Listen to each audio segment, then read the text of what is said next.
जब भी बुद्धिमत्ता, चतुराई और हाजिर जवाबी की बात होती है तो सबसे पहला नाम बीरबल का आता है। वहीं अकबर बीरबल की जुगलबंदी किसी से छुपी नहीं है। ऐसा कहा भी जाता है कि बीरबल को बादशाह अकबर के नवरत्नों में से एक अनमोल रत्न माना जाता था। अकबर बीरबल से जुड़ी ऐसी कई कहानियां हैं जो हर किसी को गुदगुदाती है, साथ ही एक खास सीख भी दे जाती है। अकबर बीरबल की कहानियां हमेशा से सभी के लिए प्रेरणादायक रही हैं। बीरबल ने अपनी चतुराई और बुद्धिमत्ता से कई बार बादशाह अकबर के दरबार में आए पेचीदा मामलों को सुलझाया। साथ ही बादशाह अकबर की ओर से दी गई चुनौतियों को सहर्ष स्वीकार कर उनका हल निकाला। बेशक ये किस्से कहानियाँ सदियों पुरानी हैं, लेकिन वर्तमान में भी इनका महत्व कायम है। अगर आप अपने बच्चों को मानसिक रूप से मजबूत बनाना चाहते हैं या उसे यह सिखाना चाहते हैं कि कैसे हर समस्या का हल शांत रहकर वे दिमाग का इस्तेमाल करके किया जा सकता है, तो इन कहानियों को अवश्य सुनें। अकबर बीरबल की कहानी।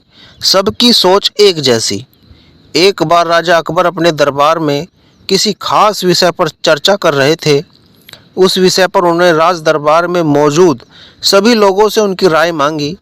ऐसे में दरबार में उपस्थित सभी मंत्रीगणों ने अपनी अपनी बुद्धि के हिसाब से जवाब दिया। राजा यह देखकर बहुत हैरान हुए कि सभी का जवाब एक दूसरे से बिल्कुल अलग था। इस पर राजा अकबर ने बीरबल से ऐसा होने के पीछे की वजह पूछी और सवाल किया, आखिर सबकी सोच एक जैसी क्यों नहीं होती। राजा के सवाल पर बीरबल मुस्कुराया और कहा, महाराज, बेशक लोगों की सोच एक दूसरे से कई मामलों में अलग होती है, मगर कुछ खास विषयों पर सबकी सोच एक जैसी ही होती है। बीरबल की इस बात के साथ दरबार की कार्यवाही समाप्त होती है और सभी अपना अपना काम करने के लिए चले जाते हैं। उसी शाम राजा अकबर बीरबल के साथ अपने बाग में टहलने जाते हैं। तब वो दोबारा वही सवाल दोहराते हैं, बीरबल, मैंने तुमसे पूछा था कि सबकी सोच एक जैसी क्यों नहीं होती। इस सवाल का जवाब दो मुझे। इसी के साथ एक बार फिर अकबर और बीरबल के बीच इस मुद्दे को लेकर बहस छिड़ जाती है।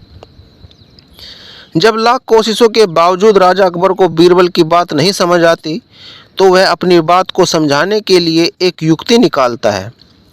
बीरबल कहता है, महाराज, मैं आपको साबित कर दूंगा कि कुछ मामलों में सबकी सोच एक जैसी ही होती है।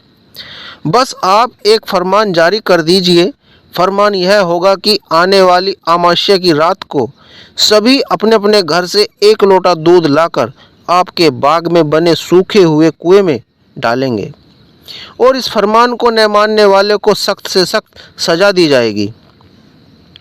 वैसे तो राजा अकबर को बीरबल की यह बात मूर्खता वाली लगती थी, लेकिन वह बीरबल के कहे अनुसार शाही फरमान जारी करवा देते हैं। राजा के आदेश से सिपाही पूरे राज्य में घूम घूम कर इस फरमान के बारे में सभी को बताते हैं। राजा के इस फरमान को सुनते ही सभी में इस बात को लेकर चर्चा होने लगी कि सूखे कुएं में दूध डालना एक मूर्खतापूर्ण कार्य है। फिर भी राजा का फरमान था तो मानना सभी को था। सभी अमावस्या की रात का इंतजार करने लगे।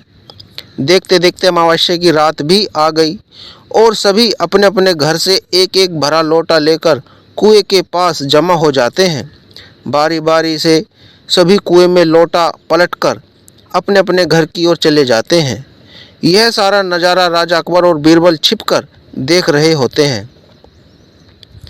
जब सभी अपना लोटा कुएं में पलटकर चले जाते हैं तो बीरबल राजा अकबर को कुएं के नज़दीक ले जाते हैं और कहते हैं, महाराज देखिए, क्या आपके फरमान से कुआं दूध से भर गया। बीरबल की बात पर राजा अकबर कुएं में झांक कर देखते हैं कि कुआं ऊपर तक पानी से भरा हुआ है। यह देखकर उन्हें बहुत आश्चर्य होता है और वे नाराज भी होते हैं। राजा अकबर बीरबल से कहते हैं, मैंने तो कुएं में दूध डालने का फरमान जारी किया था, फिर कुआं दूध की जगह पानी से क्यों भर गया। राजा के इस सवाल पर बीरबल मुस्कुराते हुए कहता है, महाराज, कुएं में दूध डालना सभी को व्यर्थ लगा, इसलिए सभी ने दूध की जगह कुएं में पानी डाला। उन सभी ने यह भी सोचा कि अमावस्या की रात घना अंधेरा होता है। अब इतने अंधेरे में सभी को सिर्फ लोटा ही दिखेगा, न कि लोटे में दूध है या पानी। बीरबल बोला, महाराज, इस बात से स्पष्ट होता है कि कुछ मामलों में सभी की सोच एक जैसी होती है। अब राजा अकबर को बीरबल की बात अच्छे से समझ में आ गई थी। दोस्तों, इस कहानी से यही सीख मिलती है कि एक जैसी व्यक्तिगत स्थिति होने पर सभी की सोच एक जैसी हो जाती है।